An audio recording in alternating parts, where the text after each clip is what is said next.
On est live? On est live. On est live, go. Bonjour à tous. Donc vous le voyez, on va parler de Kafka. Alors je vais commencer. Qui connaît Kafka? Normalement là, toutes les mains se lèvent à peu près. Ok. Qui utilise Kafka en prod? J'ai pas mal de mains. Qui connaît Confluent? Et j'ai moins de mains quand même. Confluent, alors qui on est?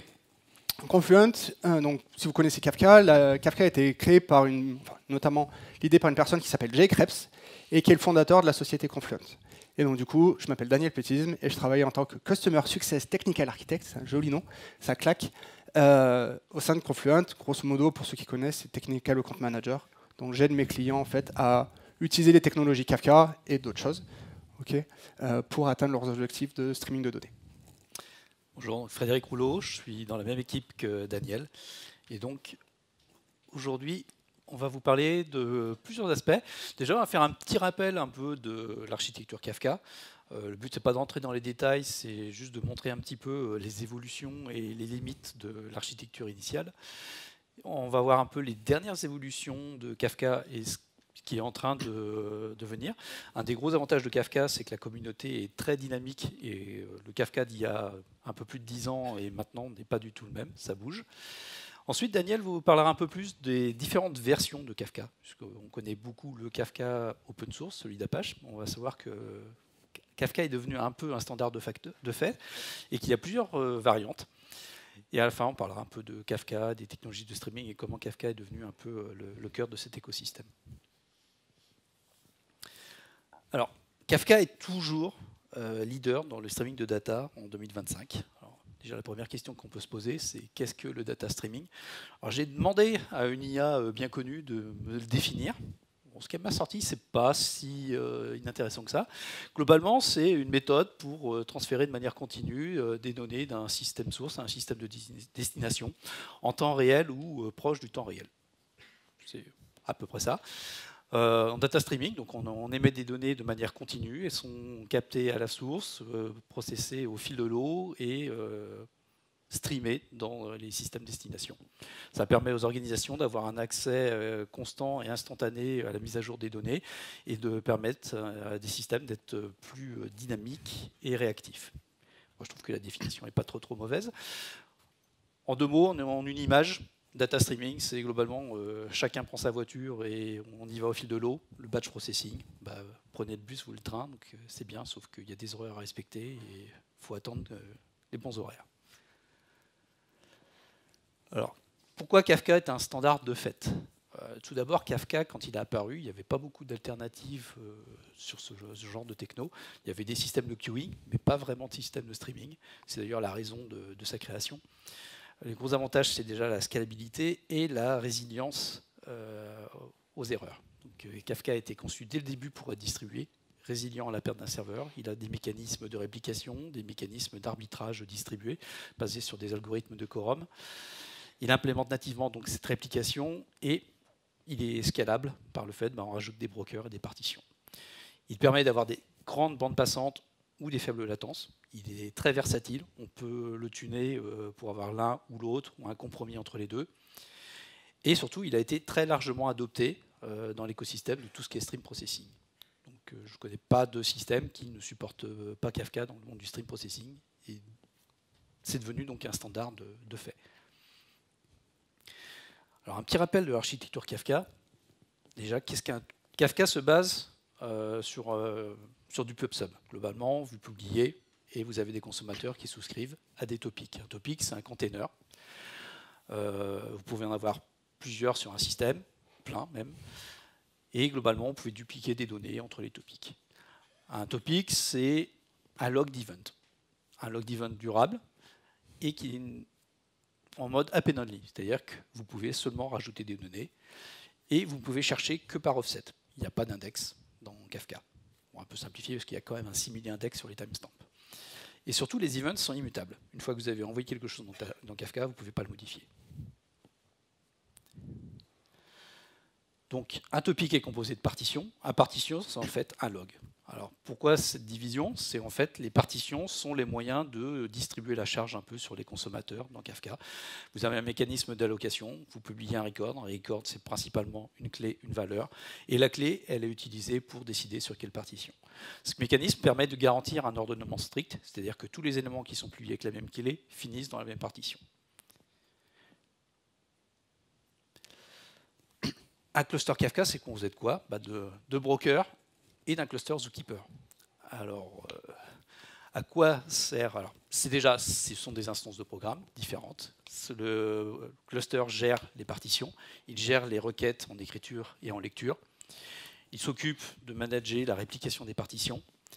Et dès l'origine, le partie serveur est volontairement très simple. C'est-à-dire que Kafka est parti du principe, c'est la partie broker est la plus simple possible, et on rajoute la logique, la complexité côté client. La réplication, pour assurer donc la faute tolérance, Kafka a implémenté un mécanisme de réplication. Donc l'idée, c'est que les partitions, il y a une partition leader et des partitions follower, qui sont des réplicas. En général, il y a des petites exceptions, toutes les requêtes de lecture et d'écriture sont gérées sur le leader. Les réplicas se contentent de copier ce qui est fait sur le leader. Ce process est totalement transparent pour les développeurs. Quand vous avez un producteur, un consommateur, vous vous en occupez pas, c'est le problème du serveur. Et c'est tunable, c'est-à-dire que vous pouvez définir le nombre de partitions, le nombre de réplicas que vous voulez. En image, donc là, on a essayé de transposer un peu Kafka sur une architecture un peu plus moderne, parce que Kafka n'a pas été conçu un peu avant la mode du cloud. Donc, on a un système avec 3 ESI, assez classique chez n'importe quel provider. On a un topic avec 3 partitions, 3 brokers, un sur chaque ESI. Et on voit la partition 0, donc leader sur le broker 1, la 1 sur le broker 2 et la 2 sur le broker 3. 2 groupes de consommateurs, le consommateur B et le consommateur A. Le consommateur B, on a 3 instances. On verra qu'il y a des mécanismes de rack awareness qui permettent un peu d'optimiser l'attribution des partitions à un consommateur. Et donc, chaque consommateur lit sur la partition leader qui est dans sa zone. Consommateur A, on en a que 2. Donc il y a une partition qui est lue sur un consommateur qui est dans une autre zone. On fait du cross-ESI. Et je pense que si vous regardez un peu les factures de vos cloud providers, tout le monde sait que du cross-ESI, ça peut coûter cher. Alors, quelles sont les évolutions de Kafka? La première, vous avez dû entendre parler, c'est Kafka 4, c'est sorti il n'y a pas très longtemps.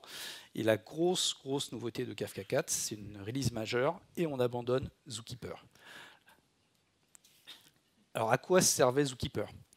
Donc, quand Kafka a été créé, fallait avoir un système pour gérer cette distribution, stocker les métadatas, gérer la haute dispo, les pertes de serveurs, la discovery. Et ils se sont dit, il y a des mécanismes qui existent, entre autres Zookeeper, on ne va pas réinventer la roue, on va réutiliser quelque chose qui a fait ses preuves. Donc ils sont partis sur Zookeeper. Alors Zookeeper sert pour tout ce qui est consensus distribué, avec les mécanismes d'élection de leader. Il sert aussi à la coordination, pour savoir si un broker est live ou pas, détecter des nouveaux brokers. Et il sert au stockage des métadatas, c'est-à-dire où sont stockées les définitions des topics, la localisation des partitions, diverses configurations. Tout ça, c'est stocké en métadata dans Zookeeper. Si vous installez un cluster Kafka, il n'y a pas de base de données pour la config, tout est dans Zookeeper. Alors pourquoi le remplacer, puisque ça fait des années qu'on l'utilise? En fait, Zookeeper, il commence à montrer un peu ses limites. Il n'a pas été conçu spécialement pour Kafka.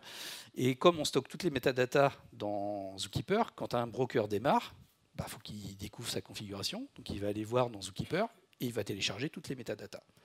Jusque-là, ça ne posait pas de problème, sauf que les clusters ont grossi. Et maintenant, lire toutes les métadatas sur un cluster à plusieurs millions de partitions, ça commence à prendre du temps, même beaucoup de temps. Et ça a montré que c'était la limite sur la scalabilité de Kafka. C'était pas le broker lui-même, mais c'était la lecture des métadatas. Ensuite, ça a ajouté de la complexité, parce que Zookeeper, c'est un projet qui n'a rien à voir avec Kafka, il a été créé bien avant, et donc vous vous retrouvez en opération à gérer 2 systèmes différents. La manière de configurer Zookeeper, d'installer Zookeeper, ça n'a rien à voir avec la manière de configurer Kafka. Donc c'est comme si vous développez 2 systèmes. Vous gérez d'un côté votre cluster Zookeeper et de l'autre côté votre cluster Kafka, même si les 2 sont liés et discutent entre eux. Et ensuite, ça a montré un peu certaines inefficacités, au sens où, comme Zookeeper n'a pas été conçu pour Kafka, le protocole Kafka, parfois, il ne s'adapte pas bien avec Zookeeper. Ça ça introduit des biais dans l'engineering de Kafka qui complexifient un peu les solutions, l'implémentation. Alors donc, chercher à implémenter un nouveau mécanisme. Les gens travaillent un peu dans l'algorithme, mais surtout les algorithmes distribués. Vous savez que c'est très dur de mettre au point un algorithme qui soit fiable, testé et vraiment battle-proof. Donc on n'a pas réinventé la roue, on est parti sur le protocole Raft, qui est issu de recherche universitaire, qui est assez connu dans le domaine. Si vous voulez plus de détails, il y a les liens sur le GitHub Raft. Pourquoi on a rajouté un K? Parce que c'est pour Kafka, c'est Kafka Raft. Parce que par rapport au Raft tel qu'il est défini dans la littérature, on a fait quelques modifications pour qu'il soit plus adapté au protocole Kafka. Entre autres, il y a certains mécanismes qui sont en push dans l'atomique, qui sont en pull, qu'on a transformés en push. Ça a été un petit peu modifié pour mieux s'adapter au protocole Kafka. Alors, qu'est-ce que ça a apporté? Il y a un truc aussi qui est sympa dans Raft, c'est que Raft définit les métadatas sous forme de log. C'est marrant, c'est un peu la manière dont Kafka gère les topics et les partitions. Donc ça tombe bien. Et ça a permis de distribuer ces métadatas sous forme de log sur chacun des contrôleurs. L'avantage de ça, c'est que maintenant, il y a des mécanismes de cache et de snapshot, ce qui fait que quand un broker démarre, il n'a plus besoin de lire l'intégralité de ces métadatas. Il a déjà un log local, il met à jour pour récupérer les changements, mais il n'a plus à tout télécharger. Ensuite, on n'a plus qu'un seul package, c'est-à-dire que quand vous installez Kafka, maintenant, vous installez votre logiciel, vous le configurez pour dire soit c'est un broker, soit c'est un contrôleur. Alors, il y a même un mode mixte où il peut être un peu les deux. Vous n'avez qu'un système à installer, qu'un système à configurer, une config unique. C'est la même manière de gérer les droits. Ça simplifie quand même pas mal les opérations. Et tout ça, ça a permis d'améliorer la scalabilité. Parce que maintenant, si vous avez des clusters à plusieurs millions de partitions, ça démarre en quelques secondes, alors qu'avant, on parlait plutôt de minutes, voire de dizaines de minutes. Autre fonctionnalité qui est rajoutée, ça c'est pas nouveau, mais ça s'améliore au fur et à mesure, c'est le tier storage. Donc comme je l'ai dit, Kafka a été conçu avant que le cloud soit réellement très répandu, et il se base beaucoup sur du stockage local sous forme de disque. Or, le stockage local sur un cloud provider, c'est pas donné. Si vous prenez des EBS ou autres, vous essayez plutôt de les minimiser parce que ça est très vite assez onéreux. Donc l'idée c'est, Kafka il stocke les données, mais vous avez une rétention qui est configurable, mais très souvent, en fait, vous avez des données froides, c'est-à-dire que les segments ils sont très très peu utilisés. Vous avez tout un tas de données inactives. L'idée, c'est ces segments inactifs, pourquoi pas les offloader sur un object storage plutôt que les garder sur le disque local. Donc dans ce mécanisme, le disque local il sert plus ou moins de cache, c'est-à-dire qu'il va stocker les partitions actives, celles qui sont réellement utilisées, et celles qui sont entre guillemets les données froides, on les envoie sur un object store. Ça a aussi un autre avantage, c'est que si vous arrêtez un broker, vous en redémarrez à nouveau. Truc tout bête, par exemple, vous avez voulu faire une mise à jour. Au lieu de répliquer l'intégralité des données, vous allez répliquer les données chaudes à partir d'un autre broker, mais les données froides, elles sont déjà là sur votre object store, vous n'avez pas besoin de les répliquer encore une fois. Ensuite, on a parlé, c'est le fetch from follower. Comme on a vu, vous pouvez amener, comme vous faites vos requêtes sur le partition leader il n'est pas forcément sur la même ability zone ou le même data center que vous. Et donc, ça fait du trafic cross-zone qui peut être onéreux, qui peut être lent. C'est un peu dommage parce qu'on a déjà un mécanisme de réplication qui a déjà répliqué des données sur d'autres brokers qui sont dans la même zone que vous. L'idée, c'est pourquoi aller chercher sur le broker qui est sur une autre ASI alors qu'on a un broker qui a la donnée qui est juste à côté. C'est ça la fonctionnalité fetch from follower, c'est-à-dire au lieu d'aller requêter le leader, on requête le follower pour récupérer les données qui sont sur la même zone. Ça, c'est aussi une amélioration qui a été introduite dans Kafka pour prendre en compte les réalités du cloud. Ensuite, il y a eu le nouveau Consumer Group Protocol. Alors, c'est quoi ça? Pour distribuer les données, Kafka se base sur un Consumer Group Protocol qui va allouer les partitions à un consommateur. Donc, si vous êtes un peu familier de Kafka, c'est chaque partition a un consommateur qui va traiter ces données. Ce qui introduit aussi une limite, c'est que vous ne pouvez pas avoir plus de consommateurs actifs que vous n'avez de partitions. Ce protocole était historiquement implémenté côté client. Comme on l'a dit, à l'origine, l'objectif, c'était d'avoir le client qui avait l'intelligence et le broker le plus simple possible. Sauf que ça a montré un peu ses limites, parce que c'est complexe, c'est difficile à débugger, et parfois c'est lent. Pourquoi ? Parce que vous avez un client qui va être le leader, qui doit discuter avec un coordinateur côté broker, qui n'est plus ni moins qu'un simple relais vers tous les autres clients. Donc ce client va définir des partitions, il va falloir renvoyer ça au coordinateur, qui va renvoyer ça aux différents.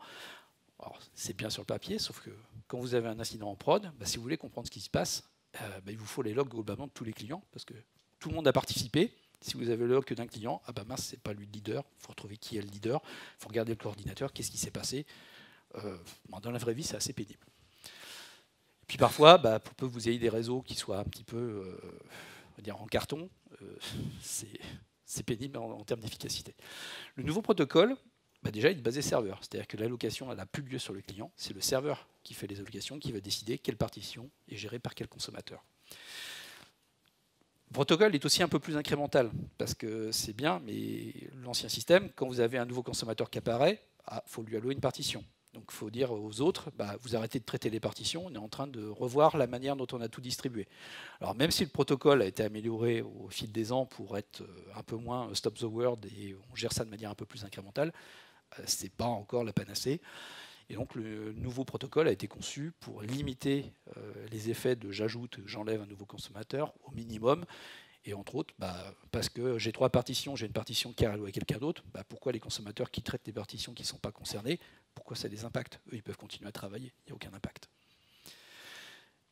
C'est aussi plus consumer focus, c'est-à-dire que l'ancien protocole est très générique. Tout à l'heure, l'ancien Consumer Group Protocol, il est utilisé dans Connect pour définir des leaders, il est utilisé à plein d'endroits, alors que le nouveau protocole est vraiment dédié. Le but, c'est d'allouer des partitions à des consommateurs. Il est vraiment plus ciblé. Et il est push-based, c'est-à-dire qu'il a été intégré directement dans le protocole Kafka au niveau des méthodes pour limiter les échanges réseau. Et on verra, si vous regardez dans les détails d'implémentation, il y a beaucoup moins d'échanges réseau sur la nouvelle version. Là, on va parler de Q4Kafka. Donc, un des points qui est souvent limitant pour les gens qui viennent surtout des systèmes de queuing, c'est qu'en Kafka, une partition est traitée par un consommateur et un seul. C'est bien, ça veut dire que si vous voulez faire du scaling horizontal, vous rajoutez des instances, vous avez une partition avec un topic avec 3 partitions, 6 partitions, ça ne sert à rien d'aller au-delà de vos nombres de partitions, parce que vos consommateurs, ils ne vont rien faire. Ils ne vont pas avoir de partition allouée, ils ne vont pas travailler. Alors, ça peut être un facteur limitant selon la manière dont ça a été conçu. Q4Kafka, un des objectifs, c'est de revoir ça. C'est-à-dire qu'au lieu d'allouer des partitions à un consommateur, on va allouer des records, plutôt des sets, des ensembles de records à un consommateur. Donc on casse cette limite. Je ne peux pas avoir plus de consommateurs actifs que de partitions. Donc on retrouve en fait quelque chose qui est très proche des systèmes de queuing, d'où le nom Q4Kafka. C'est un peu la provocation de la part des auteurs. Donc ils ont créé pour ça un nouveau type de consumer group qui s'appelle des share groups et qui permet de revoir ça.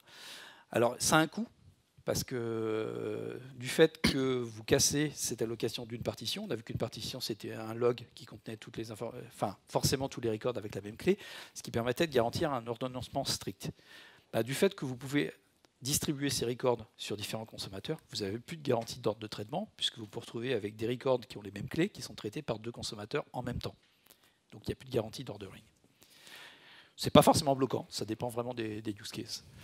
Donc on l'a vu, ça fait sauter la limite du nombre de consommateurs actifs. Et il y a une autre feature aussi qui est rajoutée, c'est dans Kafka, quand vous committez, pour dire vous avez fini le traitement, vous committez un offset. Donc là, vous dites où vous êtes rendu dans le log. C'est bien, mais s'il y a un record dans le tas qui était un peu une exception, parce qu'il demande plus de temps, ou vous voulez le traiter après, vous ne pouvez pas.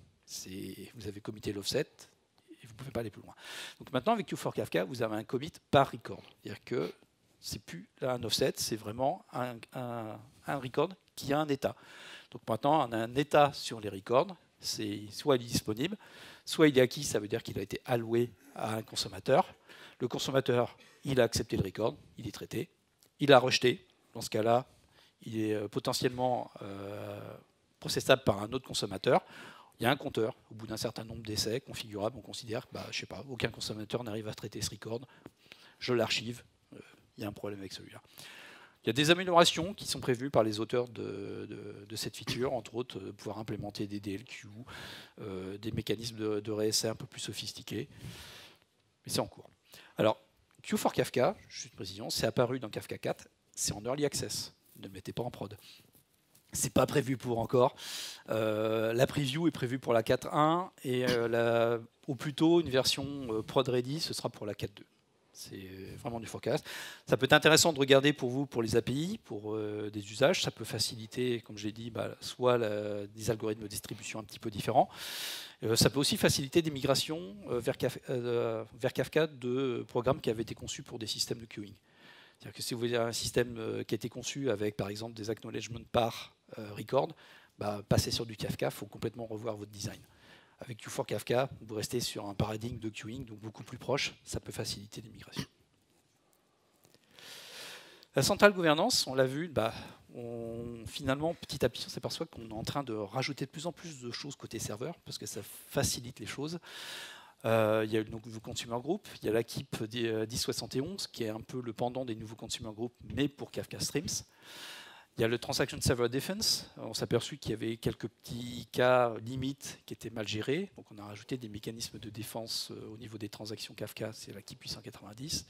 L'équipe 714, c'est le fait de Kafka, les clients, ils ont plein de métriques. Et comme d'hab, si vous avez toujours des consommateurs très disciplinés, ils oublient de collecter les métriques. Et après, ils vous appellent, ça ne marche pas, qu'est-ce qui se passe ?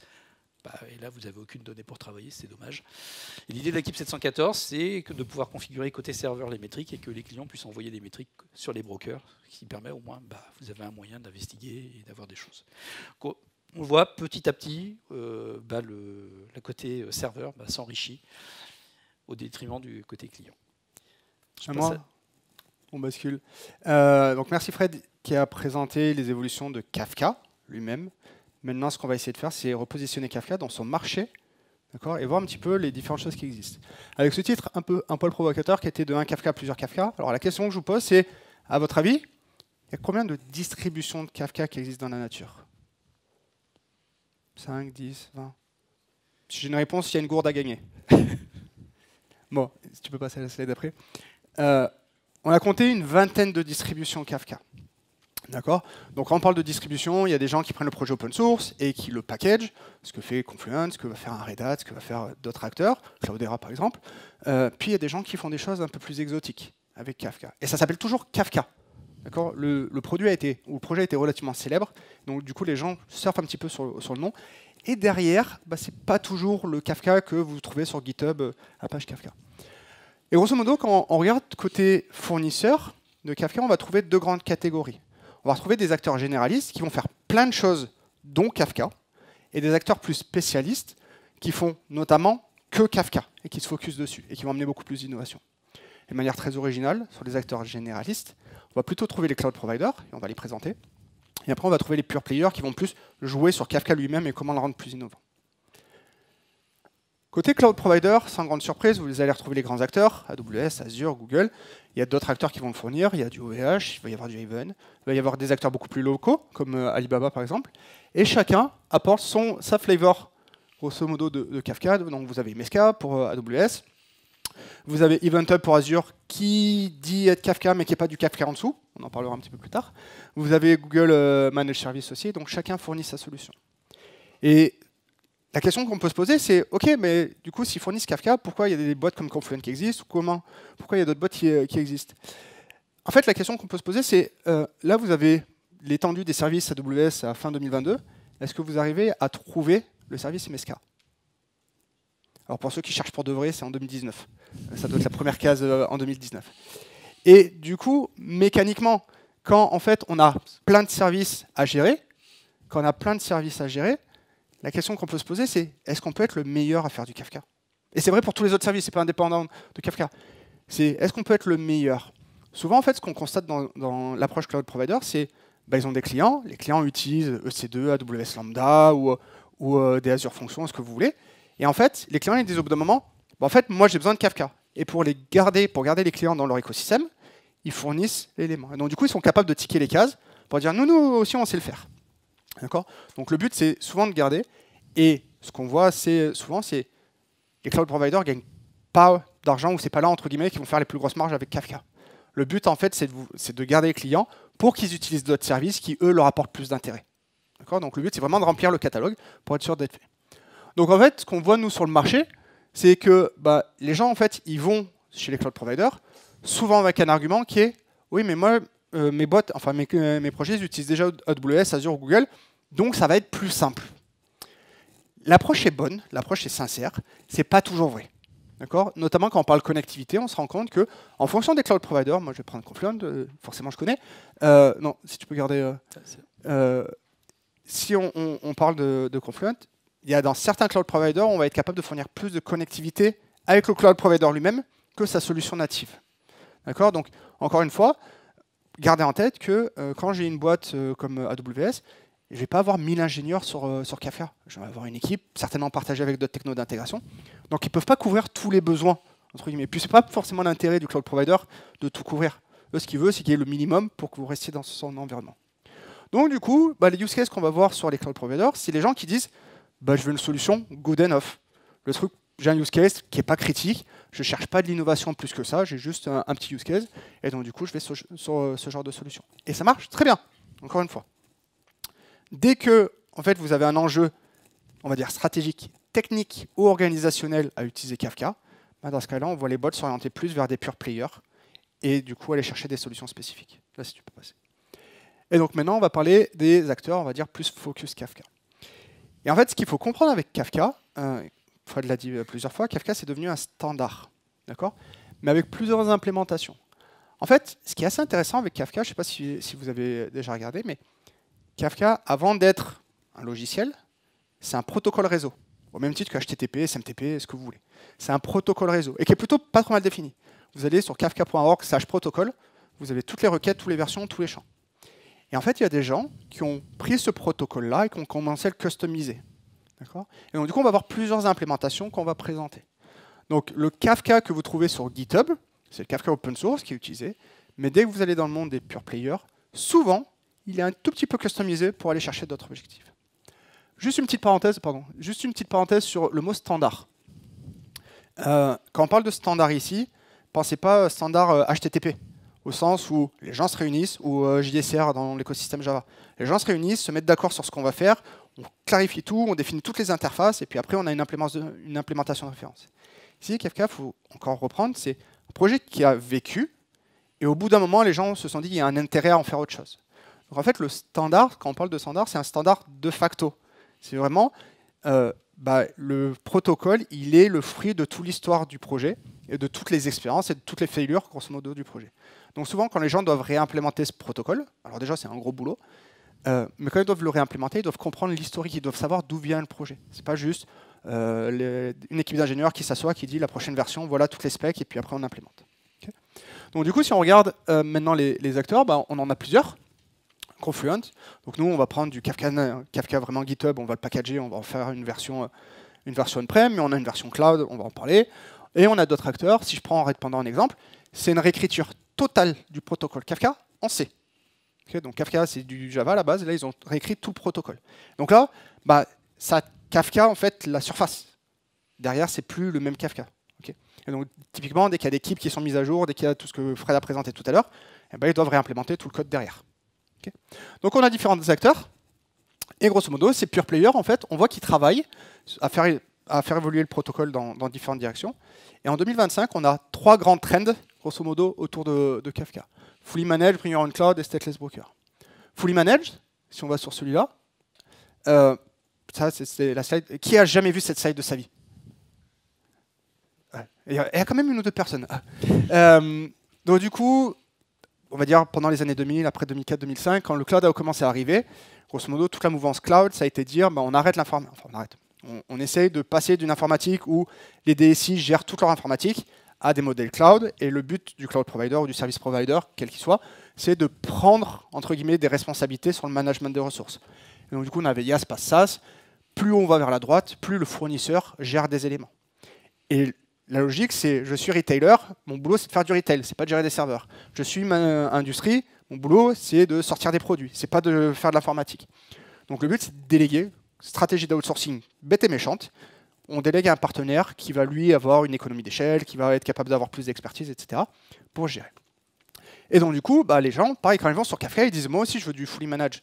Gérer des brokers c'est sympa, mais c'est du boulot, il faut que je skill des équipes, il faut que je les réveille à 3h du matin, j'ai d'autres choses à faire. Donc il y a des gens qui viennent, enfin c'est pour ça qu'on a créé des offres aussi, ils veulent des offres de plus en plus managées. Kafka, Fred l'a dit tout à l'heure, ça a été créé en 2011. Le cloud commence à exister, mais on n'avait pas encore autant de traction sur les services managés. Et clairement, amener Kafka sur du cloud, le Kafka de 2011, il n'était pas fait pour le cloud. Donc il a fallu réécrire des parties, il a fallu en transformer. Typiquement, fetch from follower, non, si tu reviens juste là, c'est attends, je vais passer les slides, ça revient. Le fetch from follower, typiquement, c'est quelque chose qu'on a appris avec l'expérience cloud. Okay. Donc du coup, packager Kafka sur le cloud, ça demande un travail. Et donc du coup, les gens nous demandent, je veux du fully managed, et donc c'est ce vers quoi tendent au maximum les pure players. Si je reviens sur les cloud providers, très souvent, ils se positionnent plutôt sur la brique PaaS. Parce que ça, ils savent faire. Les deux derniers éléments, c'est la partie compliquée. Scaling automatique, patching automatique, gérer les incidents, etc. C'est là où, généralement, il y a une différence entre les offres. Maintenant, c'est super le fully managed. Vous dites, moi, comme ça, j'ai pas besoin d'être réveillé à 3 h du matin. Personne n'a envie de se faire réveiller à 3 h du matin. Sauf que le cloud, c'est juste someone else computer. Donc, généralement, la question que je pose, c'est, vous provisionnez un cluster Kafka sur du cloud en mode SaaS. À votre avis, la data, elle est où? Elle est chez vous ou elle est chez le provider? Elle est chez le provider. D'accord? Quand vous utilisez Gmail ou Outlook ou n'importe quoi, les mails, ils ne sont pas dans votre infrastructure, ils sont chez le provider. Et pour la plupart des gens, c'est OK. Pour certains, ça pose des problèmes. Quand on voit le contexte un peu géopolitique, etc., je pense que les sujets de souveraineté, de localisation de données vont revenir pas mal à la mode. Et donc, du coup, il y a des gens qui nous disent, moi, en fait, j'ai pas envie de gérer le cluster, mais j'ai envie que les données elles soient chez moi. Et ça, en fait, c'est ce qu'on appelle Bring Your Own Cloud. C'est dire, en gros, c'est de l'infogérance, c'est je veux fournir les workloads, mais je ne veux pas les gérer. Okay. Et donc, du coup, quand on utilise ce modèle-là, en fait, il y a deux concepts à comprendre qui viennent du monde du réseau. Prenez une topologie réseau avec des switches, des firewalls, etc. Il y a le flux d'administration pour savoir les firewalls ils vont bloquer quoi, les switches ils vont router de quelle manière. Puis après, il y a le flux de data, qui est celui qui transite. Et le flux d'administration, c'est ce qu'on appelle le control plane. Le flux data, c'est ce qu'on appelle le data plane. Et en fait, on va prendre les mêmes concepts et on va les appliquer sur Bring Your Own Cloud. Control plane, c'est tout ce qui va être orchestration management. Vous demandez à l'API d'AWS de créer une VM.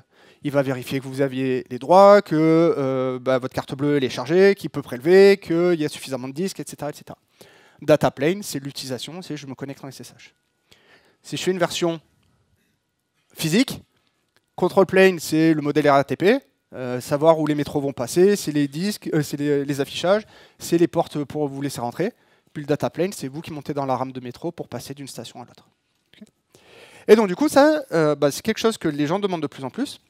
Et typiquement, on a une solution chez Confluent, on le fait, on n'est pas les seuls, où grosso modo, toute la couche de management va tourner chez nous, dans notre infrastructure. Okay. Par contre, le cluster Kafka tourne dans votre infrastructure. Okay. Donc là, les gens, quand ils disent « je veux créer un cluster », ils vont taper notre API. Les métadatas, le monitoring, on va le récupérer. Par contre, la data tourne chez vous.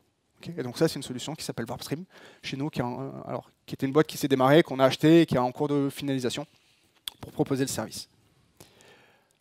Dernier trend qu'on voit sur les pure players, c'est ce qu'on appelle stateless Kafka. Alors, petit reminder de qu'est-ce que c'est un cluster Kafka.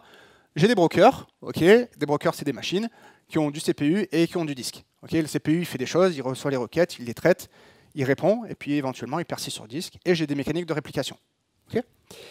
Un cluster stateless, comme son nom l'indique, il n'a pas de persistance. C'était la slide la plus dure à faire de la présentation. Donc maintenant, la question, c'est de se dire, super, la persistance, on la met où? Fred vous a parlé tout à l'heure de la feature qui s'appelle Tier Storage, qui est de dire, en fait, stocker la donnée, quand on va sur le cloud, les disques, ça coûte relativement cher. Donc, du coup, pourquoi on ne ferait pas de l'offloading d'une partie de la data sur des disques moins chers? OK, mais on a offloadé les segments dits inactifs, la donnée qui est vieille. En fait, on peut aller encore plus loin. Qui est de dire, pourquoi, en fait, on ne déléguerait pas complètement le stockage de la donnée à des couches Object Store, S3, Google Cloud Storage, etc., etc. Et donc, du coup, ces couches-là, ils le font déjà, la réplication, la cohérence de données. Tout ça, c'est des éléments qui gèrent. Et puis, relativement matures. On parle de S3 ou ce genre d'éléments. Minayo, si vous êtes on-prem. C'est des couches, on va dire, des abstractions de gestion de fichiers qui sont relativement matures. Et donc, du coup, c'est des choses sur lesquelles on travaille énormément. Maintenant, la question, c'est, d'accord, mais on fait ça pourquoi? La première chose, c'est, si j'ai pas besoin d'avoir de disque sur le broker, du coup, ça coûte moins cher. Donc, en tant que fournisseur, on peut proposer à nos clients des offres moins chères. Et généralement, les clients ils sont contents de payer moins. Donc ça, c'est la première chose. Deuxième chose, c'est la partie dure dans tout système, c'est la gestion de la data. C'est la partie la plus compliquée. Donc du coup, là, on l'a enlevé. Ce qui fait que le broker, il a moins de choses à faire. Puisqu'il a moins de choses à faire, on peut scaler plus facilement. On n'a pas ce mécanique de recopie de données de tous les côtés qui est assez pénible. Donc du coup, on peut faire quelque chose de moins cher.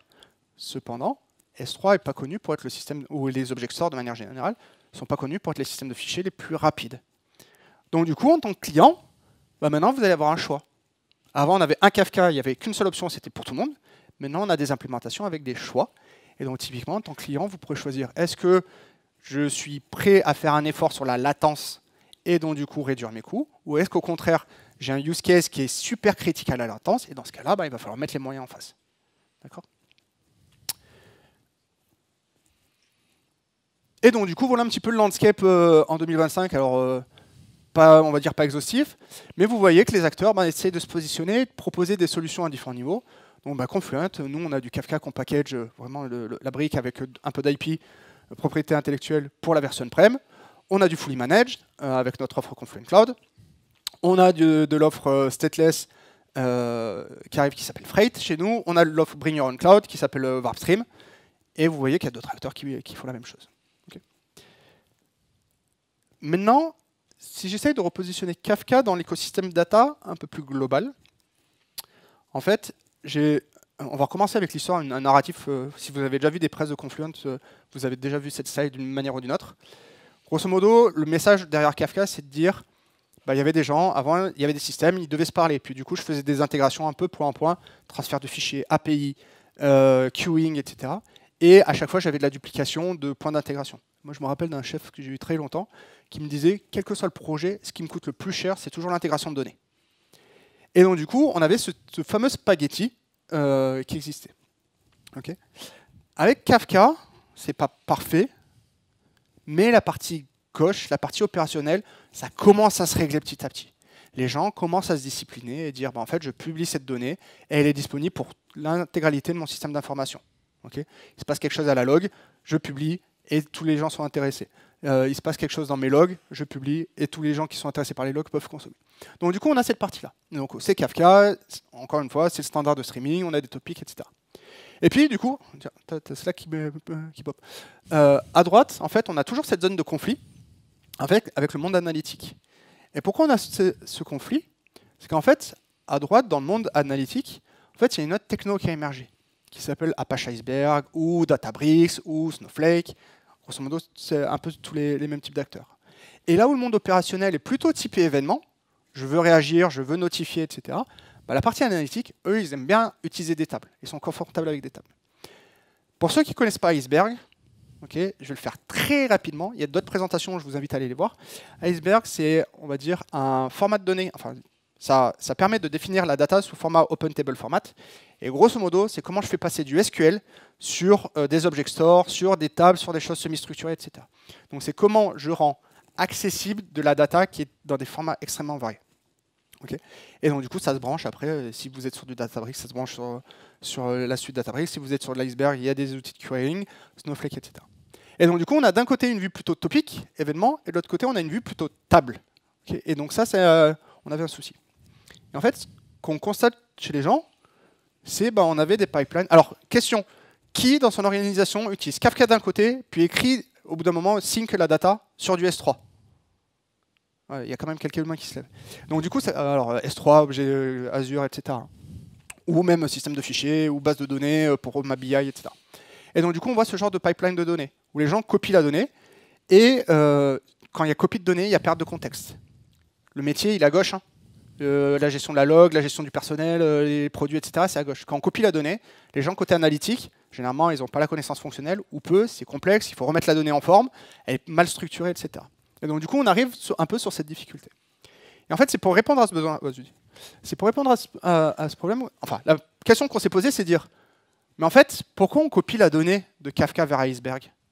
Pourquoi on ne pourrait pas requêter la donnée de Kafka comme de la donnée Iceberg? Et donc, du coup, si tu veux, monsieur, en fait, c'est ce qu'on a fait. Et ça s'appelle Tableflow. Alors, on n'est pas les seuls à le faire, d'ailleurs. Il y a d'autres gens qui le font, encore une fois. Mais l'idée, c'est de dire, Kafka, c'est une vue topic. OK. les topics, il n'y a pas que ça dans la vie. Il y a des gens qui veulent des formats tabulaires. Donc, travaillons pour exposer la donnée de topic Kafka au format Open Table Format ou Delta Lake, pour ceux qui utilisent Delta Lake, qui est un standard. Et du coup, ça va nous permettre de brancher tout le monde de l'analytique sur Kafka. Okay. Et donc, du coup, avec ça, on est capable d'exposer ce qu'on appelle un catalogue. Le catalogue, c'est quelles sont mes données qui sont présentes dans mon cluster Kafka. Et ce catalogue vient s'intégrer dans les catalogues des Lakehouse. Unity si c'est du Databricks, Glue si c'est de l'AWS, etc. Et du coup, depuis un Delta, depuis un Snowflake, je peux requêter ma donnée de mon cluster Kafka. Okay. Et donc, du coup, on est capable de basculer. Pareil sur les couches de processing, on a des démos, si vous allez regarder un peu sur notre site, où je peux prendre du Trino, du Flink, etc. Et je peux vraiment travailler avec une structure table sur des données Kafka. Okay. Et donc ça, c'est, on va dire, la prochaine tendance, c'est vraiment bridger le monde événementiel et le monde analytique. Okay. Et donc du coup, pour finir, en fait, la conclusion de ce talk, c'est Kafka, il est là pour rester un paquet de temps encore. On n'est pas prêt d'enlever des systèmes d'infos. Comme vous avez pu comprendre, c'est vraiment devenu un standard streaming, mais il ne s'arrête pas qu'au streaming, et il prend de plus en plus de place dans l'écosystème data au global. Donc voilà, donc maintenant s'il y a des questions, on a 3 minutes 50 s'il y avait des questions.